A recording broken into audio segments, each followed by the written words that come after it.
Sources suggest that the USFDA has classified Sun Pharma's Halol unit as at VAI. We have Pankaj Podar who's joining us now with more on this news piece. Pankaj, Halol, a very important plant for Sun Pharma. There were 3 observations back in February. What is a VAI status? How close does it bring it to a complete clean sheet for Halol? So, Mobina, I'll just break it down as much as I can. What happened in Feb 2018 was that USFDA inspected the facility. As you pointed out, they gave 3 observations in the Form 483. Now, what does this mean when you talk about VAI? VAI is an upgradation of the facility, which the USFDA has done on their website. And when you talk about this upgradation, what this means is that Sun Pharma has taken the voluntary action which was needed and approvals will start coming in. Does it mean a complete clearance? No. Does it mean 90% of the plant is cleared and approvals will start coming in? That's precisely what it means. The stock is up 6% and USFDA on its website has classified this particular facility in the Feb 2018 inspection that they done. So the classification comes in based on different Form 483s which are issued, and that is something which has now been done. It comes in as a big relief for Sun Pharma.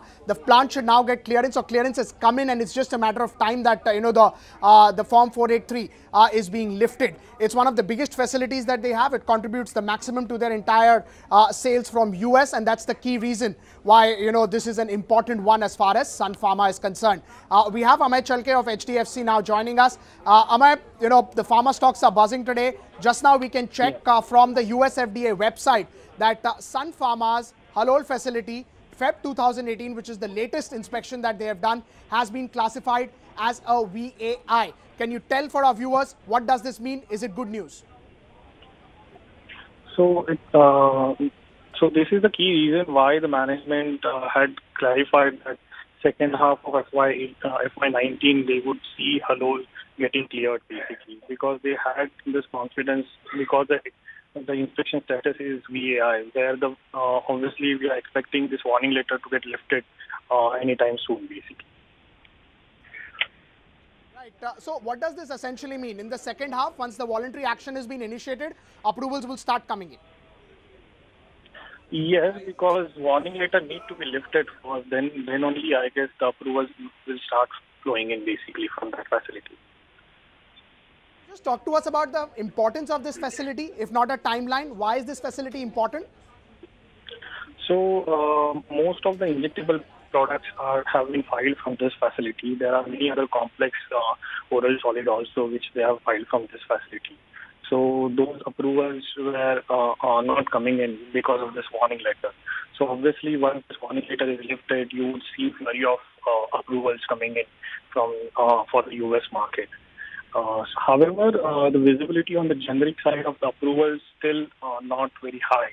So, and there is also specialty investment which is continue to happen like throughout FY19. So that's why we are little neutral. We have neutral view on the stock. Right. Just a word on the pharma pack. What does this mean for the entire industry as well? It's one of the biggest plants that you have in the country, which is getting cleared after a long time. Does that mean positive news for the entire Indian pharma space? Not really. Obviously, there would be a sentimental impact, but every facility has their own problems. So they have to clear those issues with USFDA. So this doesn't mean that every other plant will get cleared. Obviously, they have to come back and visit those facilities. Like in case of Dr. Reddy, they are expecting pre-inspection in second quarter, basically. So that will happen going ahead. Right now, there is a rub-off effect, nothing else. Right, Amay. Thanks so much for that. Always good to get perspective from you regarding this. There is an update on the Halol facility, but as the analyst explained, the warning letter needs to get uplifted, but definitely it's a step in the right direction, and that's why probably the stock is up around 6-7% as we are talking about Sun Pharma. One of the biggest volumes, not only this, taking the entire pharma sector up with it.